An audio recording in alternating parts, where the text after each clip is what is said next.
Welcome back to Become a Better Boss, the online interview series where you'll learn how to attract and retain top talent and new customers and so much more. I'm Claudia Schabel. I'm your host for this series. I'm excited to welcome Ilsa Govan. Ilsa is amazing. She's the co-founder of Cultures Connection. She has more than 15 years of experience in facilitating conversations. She's also an author. She's also a social activist and a tremendous, tremendous person. So tell us your story. How did you decide to pursue the career that you're working in today? What was a pivotal moment for you? Well, so many.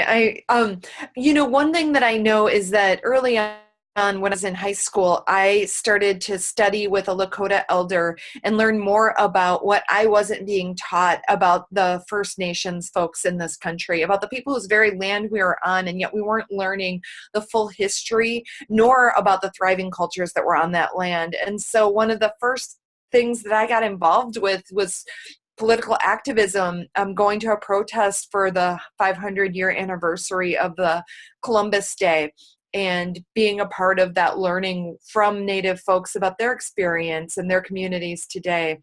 And that's real, and that perspective being missing from my school curriculum really drove me into thinking about becoming a teacher.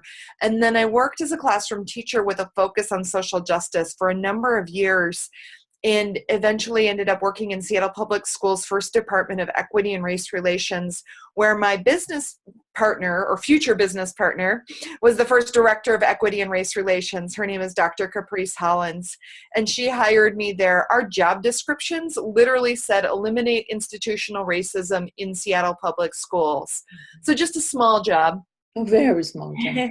And we really had no roadmap for this work. And I think that that's what a lot of folks are coming into equity and race work, that we're being asked to do something, whether it's as a boss and trying to figure out how do I create an inclusive environment for all of my employees, or as somebody who's working in an ERG, or somebody who's, because of their racialized background, is being asked to be the expert on experiences of everybody in their organization, that many of us are being asked to do this work and we don't really have directions around it. So after struggling through that in Seattle Public Schools, we formed Cultures Connecting. And we're coming up on our 10-year anniversary now, where we've been doing equity and race work much more broadly with a lot of different organizations in the Seattle area and across the country. That is wonderful. Congratulations. What are some inclusive leadership practices that you can share with our viewers today? Something that they can start implementing tomorrow if they choose to do so? Yeah, I think when you think about being an inclusive leader, you can have diversity in an organization, and it's not true diversity if people don't feel like they can bring the whole of who they are into the workplace. And so thinking about being an inclusive leader means that it's something where everybody in the organization can bring their whole self. And one of the things that I think a lot about is courageous conversations. How do we get more comfortable with the discomfort in talking about issues of identity?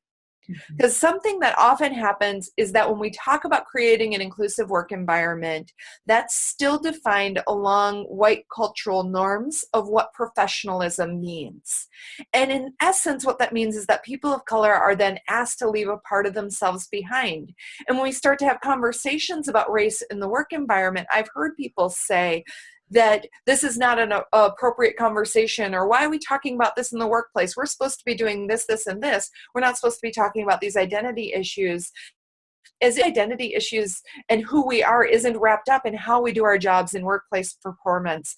And so I think one of the first things for being an inclusive boss is thinking about getting comfortable with the discomfort that you yourself experience in opening the door to conversations that many of us were not taught how to have.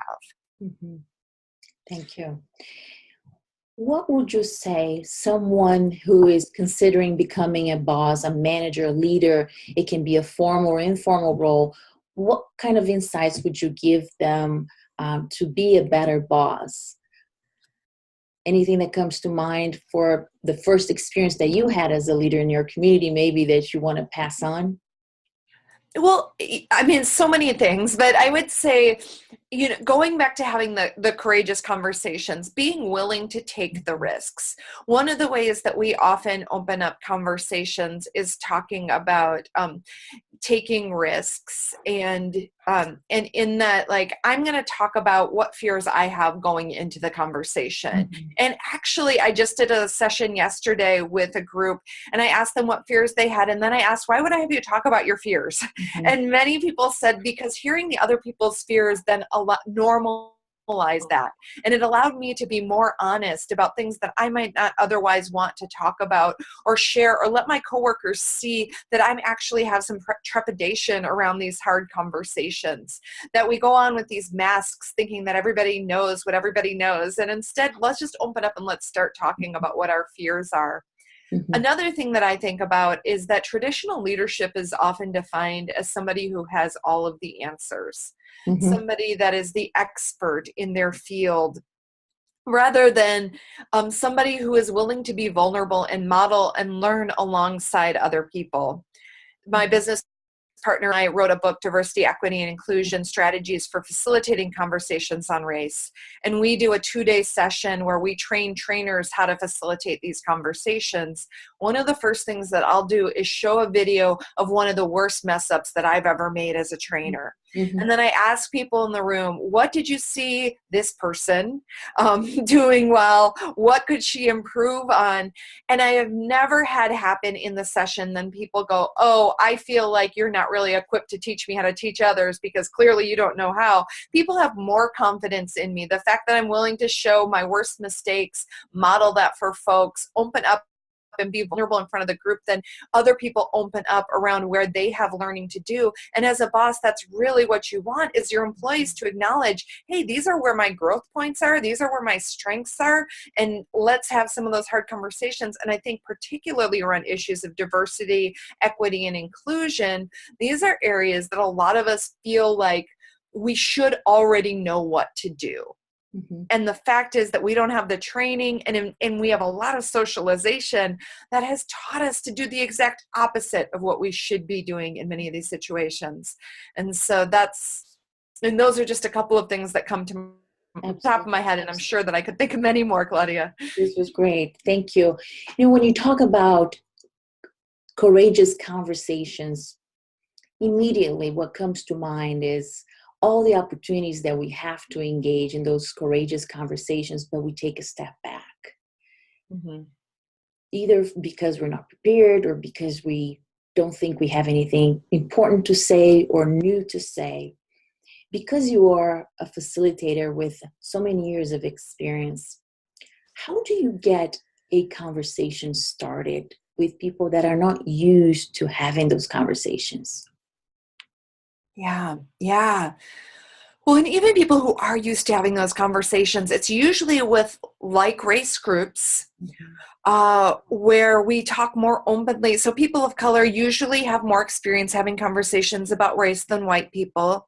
As a child, as a white person, I was told that if you talk about race, then you're racist. And so to avoid the conversation or come at it from a colorblind lens was the best approach. And that really was a disservice to me in being able to connect with people of color who were very clear about the way that race was influencing them in their lives, right? And yet, even in groups where people have been talking about this for years, it's usually with folks in a similar racialized background or with friends and family that I know you've had the same experiences as me, right? And so to begin to have the conversations, one of the things that I like to do is just normalize that this isn't going to be easy, that like I said before, normalize the discomfort. Let's get comfortable with the discomfort. Let's talk about how we're afraid of it. Let's talk about who has the privilege to stay engaged in the conversation and who has the privilege to disengage from the conversation when we choose to not have it. And I think that the impact that that has is huge. And this is what I think about when you think about like inclusive work environment, is that we could all choose to disengage in race conversations, but then you're going to have higher turnover of folks of color in your organization. You're going to have to invest more money in your recruiting strategies. You're going to be bringing people into a toxic work environment.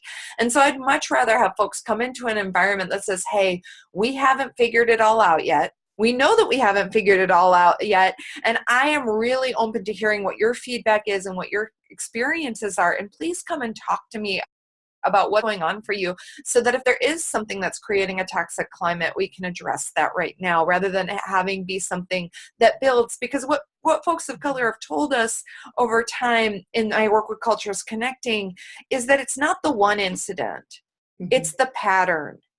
It's the multiple ways that microaggressions are affecting people all the time. So you asked, how do we even open the conversation?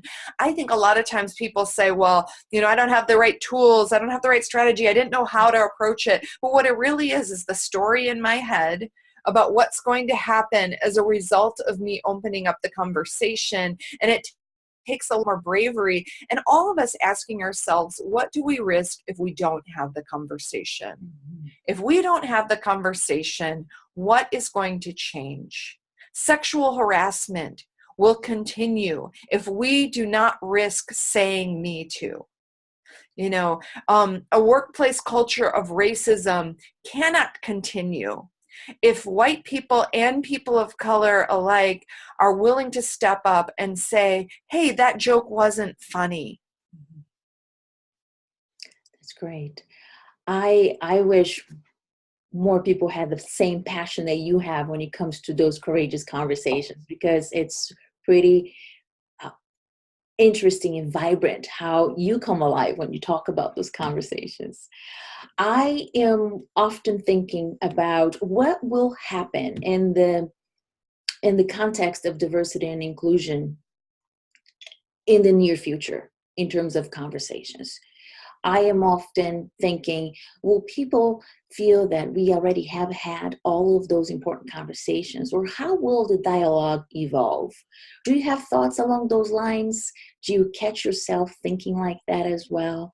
What goes through your mind when you think about the progression that we're making in these conversations? Yeah, I think that if we look at what has changed as a result, as our benchmark of who is in power in most of our business and government settings in this country. And sadly, it is still the people who design those institutions from the start. That if we acknowledge the reality of U.S. history, that white men designed institutions that were formed by and for white men, then most of those institutions are working as designed. And if we look at who our corporate leaders are today, who our government leaders are today, that's still who the majority is. So sometimes we want to measure from the bottom, like we've increased diversity to this extent in our organization and kind of pat ourselves on the back, but we're not looking at who still controls resources and power. And so I say that to say that we've got a long way to go. I'm somebody who you can tell I'm passionate, I'm optimistic, I have a lot of hope for where we're going. Right now, I think when we look at the current political climate in this country, there is no question that we've got a long way to go to have a full culture of inclusivity in the United States, and that there's still bias that's rampant in conversations, in media, in politics. And so I'm actually having an easier time making the case for diversity than I did 2 years ago, when I would be going in and working with organizations where people would want to be like, oh, we elected a Black president, so we're done with that, right? We check that box. But we're always going in and talking with people about this is an ongoing process. And the minute that I start to think that I've got it figured out is usually the time that I recognize just how much more I have to learn. And I would hope that every leader in every organization would have that viewpoint, that this is not the checkbox approach to one and done kind of training, but this is ongoing professional growth that I have to do around my own identity as a leader. If I'm a white person in a leadership position in an organization, I've got a lot of work to do to uproot how does my white privilege intersect with my role as a leader, and what do I need to make sure to do so that I'm not holding power over people, but that I'm sharing power with people, and that the right people are at the table when we're making important decisions. And if they're not, that I'm the one, and that the person of color doesn't always have to be the one to say, hey, who else isn't in the room? Or how might race be impacting this decision? Mm-hmm.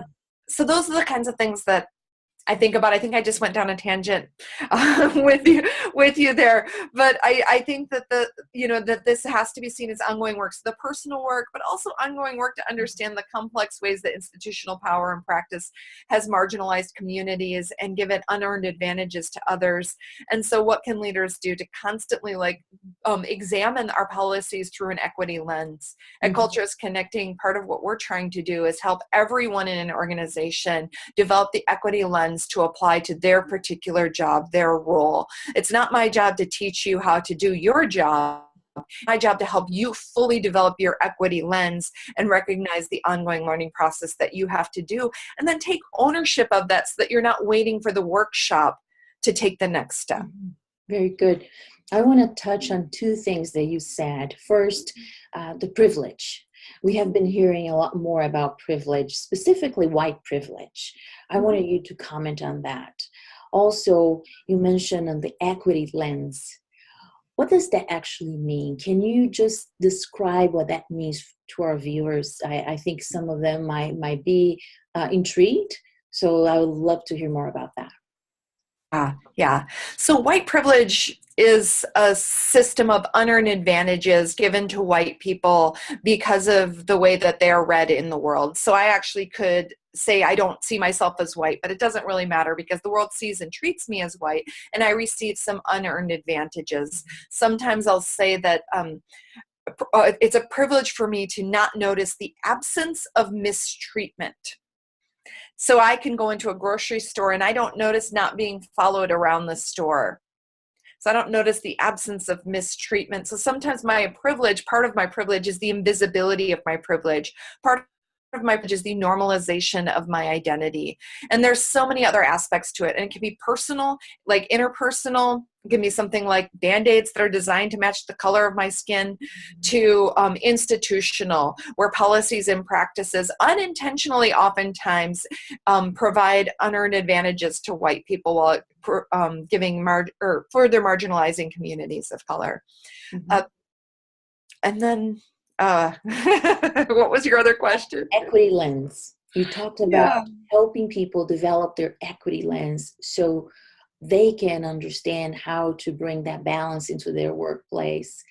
You're not there necessarily to help them do their job better, but instead help them get the equity in place. Tell me more about that. What does that look like? Yeah, so let me just take something like around stereotypes. So an equity lens would be being able to recognize privilege, being able to recognize stereotypes, being able to recognize understanding the history of a region that you're working in. But one of the things like I think about with stereotypes, that I need to understand what stereotypes different communities are facing, have faced historically, are facing in this current social and political climate that we're in order to actively counter those stereotypes. If I'm uncomfortable having conversations about stereotypes or even saying out loud what some of the stereotypes might be, then I'm not going to be able to effectively practice applying an equity lens because I won't be able to name and notice what those stereotypes are. And so if I have an equity lens, then I'm asking myself as I'm walking through a building, what messages am I seeing on the walls? Who is in the building? As I'm consuming media, what stereotypes am I getting about different groups of people? And being able to critic reflect around that. And so that's what I think of. So an equity lens could be environmental, like you can look at your environment and assess what's going on in regards to stereotypes. And again, I'm just using that as one example, that when you hear things that people say to somebody else that sounds like it's a compliment, for example, you're so articulate to a Black person, that I'm able to connect that with a stereotype of Black people being perceived to not being well-spoken, and then recognize that that is a harmful statement even when somebody says it with the best of intention. And so that's what I mean around an equity lens, is that it's that interpersonal practice, it's the environmental, it's the cultural, and then I'm able to say, okay, and now we're coming into a meeting to talk about policy and practice. Mm-hmm. What else do we need to think about as we're passing this new policy, and how might that be impacting different communities differently? And I think a big part of applying an equity lens too is being willing to look around the room and say who's here, who's not represented.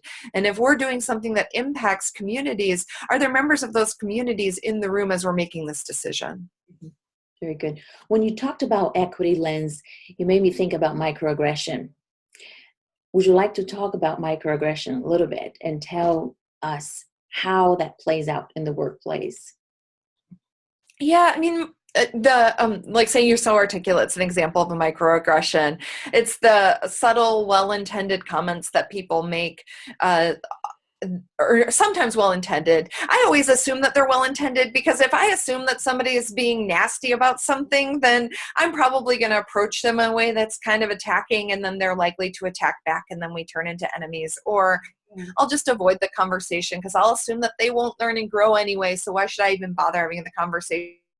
Which is kind of convenient for me to maintain my sense of comfort when I have that story about somebody, and then I can avoid the hard conversation. But I'll just share an example. I was in a meeting one time and the executive director in the meeting were talking about the equity team, and one of the guys who was running the equity team meeting was really keeping us on task. And she says, "Oh, you're a real slave driver." Now, that's an example of a microaggression. She actually was kind of joking, giving him a compliment, but not thinking about the history and the context of saying that to somebody. And so our willingness to address those comments in the moment, to say, hey, one of my favorite phrases to use, I know you didn't mean it this way. But when you said this, did you realize the impact of that statement? And usually I won't even get as far as saying, when you said, I'll say, I know you didn't mean it this way. And the person will very quickly be like, oh yeah, I thought that as soon as I said it. So addressing it also gives us the opportunity to make restitution when we're the ones who are on the side who've authored the microaggression. Mm-hmm. And that means that we then have a workplace culture of engagement, of supporting one another, and of calling each other in rather than calling each other out. Mm-hmm. That's great. Thank you. What are you excited about this year that you really want to work on when it comes to your work? Yeah, I appreciate you asking that question. There's so many different pieces that I'm excited about, projects that I'm working on with people. One of the things that I'm most excited about is that myself and my friend Tillman Smith have been working on a book for the past, it's got to be at least 5 years, on white women's identity. And we've been intentionally looking at, because we're both white women, the way that our internalized sexism and our internalized white privilege shows up in our interactions with people. We started this work because we had a lot of people of color, actually particularly women of color, saying to us, if one more white woman does this. I recently was in a workshop where a Black woman was crying and talking about her white women coworkers and how frustrated she was with them. And just, it was painful. It was painful to see the harm that us as white women can cause. Mm-hmm. And I include myself in that because I see myself as constantly learning and growing in that as well. And so I'm excited about this book that we've decided to title it, What's Up with White Women? Because I think that there's some pieces around our internalized sexism, which is that marginalization that we've experienced, as well as our internalized white superiority because of the privilege that we've gotten our whole lives. Of course, we've internalized some of it and come to think of ourselves as better than other people, but we're not usually conscious of it, and not many of us are saying it. So when we're able to consciously say those things and hold those things up and say, wait, how are these two intersecting in ways that are causing harm to other people? What can I do to cause a little less harm in my everyday practice, whether it's as an activist or as a colleague, as a family member, as a friend? I think that there's a lot of work that white women who are often in those positions of middle management, mm-hmm. Supervisory roles, that we could be doing a lot better in supporting equity and justice for all people. Great. I love this conversation. It pains me to have to come to an end. But before we go, is there anything else that you'd like to share with the audience today? I can't really think of anything else at this point. I think that, as leaders, just remembering to be courageous, Mhm. to dive in, to be open, and to not be having those behind closed doors, but looking at every opportunity for engaging people, especially those that you think have the most different life experience and work experience from yourself. Thanks for the opportunity, Claudia. I really appreciate it. Thank you for your time. And that's it for today. See you next time, everyone. Bye-bye.